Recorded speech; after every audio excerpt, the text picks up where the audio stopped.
नमस्कार मित्रांनो, मन संस्कारमध्ये आपल्या सर्वांचं परत एकदा स्वागत आहे.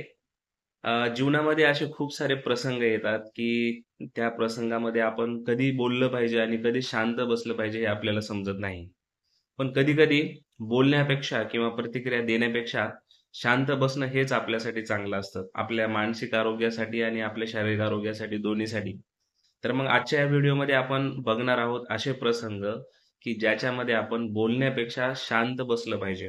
तर चला मग बघूयात आपण असे कोणते प्रसंग आहेत, की ज्या प्रसंगामध्ये आपण शांत राहिलं पाहिजे. ज्यावेळेस आपण खूप जास्त नाराज असतो किंवा ज्यावेळेस आपल्याला खूप जास्त राग आलेला असतो, प्रचंड राग आलेला असतो, त्या प्रसंगामध्ये आपण बोलणं टाळलं पाहिजे. कारण ज्यावेळेस आपल्याला राग आलेला असतो, त्यावेळेस आपल्या बुद्धीवर आपलं नियंत्रण राहत नाही आणि मग आपण आपली नाराजगी उघडपणे शब्दांमधून प्रकट करायला सुरुवात करतो.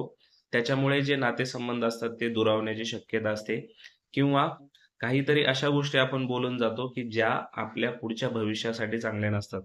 त्याच्यामुळे हा एक असा प्रसंग आहे, ज्यावेळेस समोरच्याला प्रतिक्रिया देण्यापेक्षा, रिएक्ट होण्यापेक्षा आपण शांत बसलेलं किंवा न बोललेलंच आपल्यासाठी चांगलं असतं.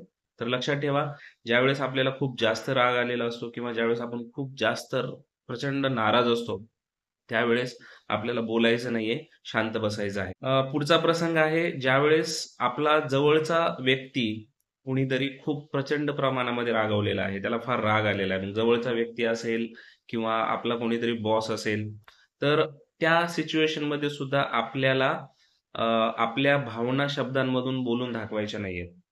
कारण समोरचा व्यक्ती ज्यावेळेस रागावलेला असतो, त्यावेळेस त्याला पण समजत नाही, की नेमकं तो काय बोलतोय.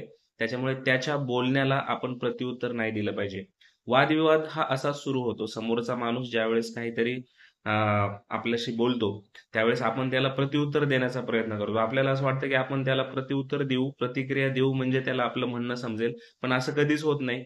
त्याच्यामुळे समोरचा माणूस ज्यावेळेस खूप जास्त प्रमाणामध्ये रागावलेला असतो, अट ही आहे, की तो माणूस आपल्या जवळचा पाहिजे. अगदी जवळच्या नातेसंबंधामधला पाहिजे किंवा आपला कोणीतरी मोठा सीनियर बॉस वगैरे कोणीतरी असला पाहिजे.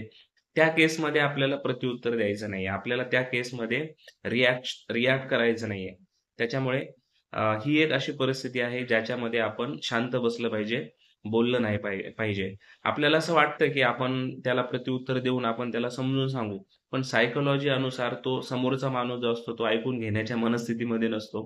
त्यामुळे बेटर वे या परिस्थितीमध्ये आपण शांत राहिलं पाहिजे. तिसरा प्रसंग आहे, ज्यावेळेस आपण कुठेतरी भाव करायला गेलेलो असतो. म्हणजे बाजारामध्ये काही खरेदी करण्यासाठी गेलेलो असतो किंवा एखादी वस्तू विकत घ्यायला गेलेलो असतो. त्या केसमध्ये भाव करत असताना आपण खूप जास्त प्रमाणामध्ये बोलायचं नसतं. समजा समोरच्या व्यक्तीने एखादी प्राईस आपल्याला सांगितलेली आहे आणि आपण आपल्या सद्सद्विवेक बुद्धीनुसार त्याला एखादी प्राईस सांगितलेली आहे, बार्गेनिंग करतोय आपण.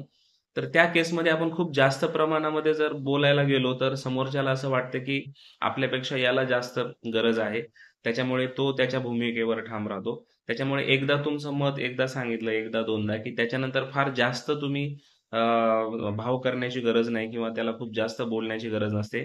तर या सिच्युएशनमध्ये आपण शांत बसायचंय, जेणेकरून तो जो निर्णय आहे, तो तुमच्या बाजूने लागण्याची शक्यता जास्त राहते.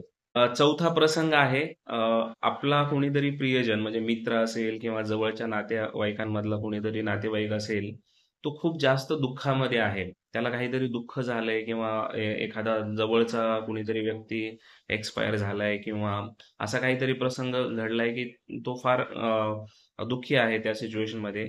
तर त्या केसमध्ये गेल्याच्या नंतर त्याच्याशी काय बोलावं हे आपल्याला समजत नाही. कारण आपल्याला असं वाटतं, की आपण काहीतरी बोलायला जावं आणि त्याला अजून जास्त दुःख होईल की काय असं आपल्याला वाटतं. त्याच्यामुळे हे जे काही प्रसंग असतात, त्या प्रसंगामध्ये सुद्धा आपण कमी बोललं पाहिजे. आपण जास्त रिएक्ट नाही झालं पाहिजे. तर ही एक सिच्युएशन आहे ज्याच्यामध्ये आपल्याला फार मोजून बोललं पाहिजे किंवा शांत राहिलेलं कधीही चांगलं. आणि अजून एक प्रसंग आहे, ज्यावेळेस आपल्याला पूर्ण फॅक्ट्स माहीत नसतात, ज्यावेळेस आपल्याला पूर्ण नॉलेज नसतं, इन्फॉर्मेशन नसते, त्यावेळेस तुमचं मत त्या ठिकाणी मांडण्याचा प्रयत्न करू नका. कधी-कधी काय होतं, आपण ज्यावेळेस मित्रांमध्ये बसलेलो असतो किंवा आपल्या कलीग्समध्ये बसलेलो असतो आणि एखाद्या विषयावर चर्चा चालू असते आणि मग आपल्याला वाटतं, की आपणही आपलं मत त्या ठिकाणी मांडायला पाहिजे. पण आपण काही सगळ्या क्षेत्रामधलं नॉलेज आपल्याला नसतं. त्याच्यामुळे ज्या क्षेत्रामधलं नॉलेज आपल्याला नाहीये किंवा जे फॅक्ट्स आपल्याला माहीत नाहीत, त्या ठिकाणी आपण रिकामं आपलं शहाणपण पाजळण्याची गरज नाही. त्याच्यामुळे ज्या गोष्टी आपल्याला माहीत नाहीत, तिथे मत प्रदर्शित करण्याची आपल्याला काही गरज नाही. तर मत मांडण्यापेक्षा आपण दुसऱ्याला ऐकून घ्या आणि अशा सिच्युएशनमध्ये शांत राहिलेलंच आपल्यासाठी चांगलं असतं. तर हे होते काही असे प्रसंग, की ज्या प्रसंगामध्ये बोलण्यापेक्षा शांत राहिलेलंच आपल्यासाठी चांगलं असतं. मित्रांनो, कुठलेही नातेसंबंध जर आपण बघितले, तर त्या नातेसंबंधामध्ये सगळ्यात महत्त्वाची गोष्ट ही असते, की कधी बोलावं आणि कधी बोलू नये. ज्याला हे समजतं, की कुठल्या सिच्युएशनमध्ये आपण रिएक्ट केलं पाहिजे, कुठल्या सिच्युएशनमध्ये आपण बोललं पाहिजे आणि कुठल्या सिच्युएशनमध्ये आपण रिएक्ट न करता शांत बसलं पाहिजे, तो व्यक्ती आयुष्यामध्ये, नातेसंबंधामध्ये, त्याच्या करिअरमध्ये तो नेहमी पुढे जातो. त्यामुळे कधी बोलावं आणि कधी बोलू नये हा फार महत्त्वाचा विषय आहे. याच्यावर आपण नक्कीच विचार करा. पण आता जे काही 4-5 प्रसंग मी या ठिकाणी सांगितले, त्या प्रसंगामध्ये तर बोलण्यापेक्षा किंवा रिएक्ट होण्यापेक्षा शांत बसलेलंच आपल्यासाठी चांगलं असतं. मित्रांनो, हा व्हिडिओ आपल्याला कसा वाटला ते नक्कीच कमेंट सेक्शनमध्ये मला कळवा आणि जर व्हिडिओ आवडला असेल तर लाईक आणि शेअर करायला विसरू नका. पुन्हा भेटूयात पुढच्या व्हिडिओमध्ये. तोपर्यंत धन्यवाद.